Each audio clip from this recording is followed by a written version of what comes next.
Olha, as novas regras do governo federal para uso de força policial devem parar no Supremo.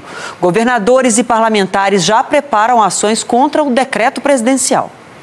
O decreto é a mais nova queda de braço entre governo federal, estados e a bancada da segurança do Congresso. O texto determina que as polícias federal e rodoviária sigam uma série de regras. O uso de arma de fogo por policiais deverá ocorrer como último recurso. Não poderão ser usadas contra pessoas desarmadas que estejam em fuga ou contra veículo que desrespeite o bloqueio policial. A força poderá ser utilizada por policiais quando outros recursos não forem suficientes e deve ser compatível com a ameaça. O Ministério da Justiça vai oferecer capacitações para os profissionais, que deverão fazer treinamentos obrigatórios anualmente. O decreto condiciona os governadores a aderirem a medidas para as polícias civis e militares. Caso contrário, perdem direito aos fundos nacionais do setor, que somam quase 3 bilhões de reais. A reação foi imediata. O governador de Goiás, Ronaldo Caiado, chamou de chantagem explícita contra os estados e classificou o decreto como um grande presente de Natal do presidente Lula para o crime organizado, que lhes garante mais liberdade de ação e promove o engessamento das forças policiais. O governador do Rio de Janeiro declarou que a decisão do governo federal saiu sem diálogo, na calada da noite. Cláudio Castro informou que vai recorrer ao Supremo para cassar o decreto, de acordo com ele, inconstitucional. O Planalto não respondeu. Já o diretor-geral da Polícia Rodoviária Federal defendeu a medida. Antônio Fernando Oliveira chamou o texto de uma proposta acertada para toda a atividade policial. Aqui no Congresso, a bancada da segurança, que reúne pelo menos 240 dos 513 deputados, considera o decreto um retrocesso.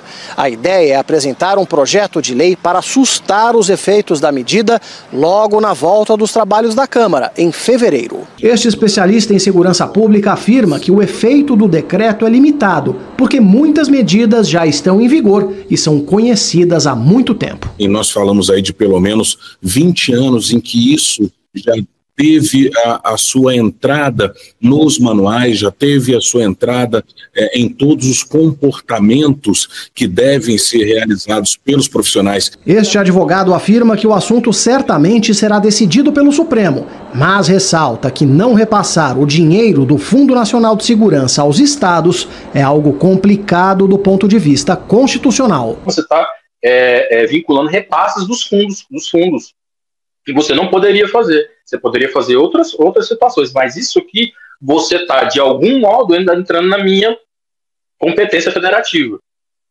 Assim como a gente já tinha acompanhado uma reação de congressistas, de parlamentares que fazem parte do grupo de oposição ao governo e que preparam uma reação a esse decreto que foi assinado pelo governo federal, governadores também da oposição se manifestaram de forma contrária. A gente tem, por exemplo, a manifestação do governador de Goiás, Ronaldo Caiado, que disse que o documento é um presente de Natal para o crime organizado. Segundo ele, o texto promove o engessamento das forças e há uma chantagem explícita contra os estados. Caiado disse ainda que o decreto impõe aos estados que, caso não sigam as diretrizes do governo para a segurança pública, perderão acesso aos fundos de segurança e penitenciário e que se trata de uma chantagem nesse sentido, Caiado declarou que o decreto é dissonante para o contexto brasileiro, disse que a realidade do nosso país é marcada por narcotraficantes violentos, equipados com um vasto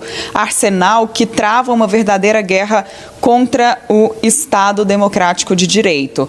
Quem também se manifestou, o outro governador que se manifestou, foi o governador do Distrito Federal, Ibanez Rocha, que a CNN também criticou o texto e afirmou que as diretrizes que foram estabelecidas pelo governo federal são inconstitucionais. Para ele, o decreto fere o artigo 144 da Constituição, que define quais são as corporações que integram as forças de segurança no Brasil, e disse que se trata de uma interferência total Uma pena que o governo federal, ou melhor, o presidente Lula, não saiba seu espaço. Quem faz segurança pública são os estados.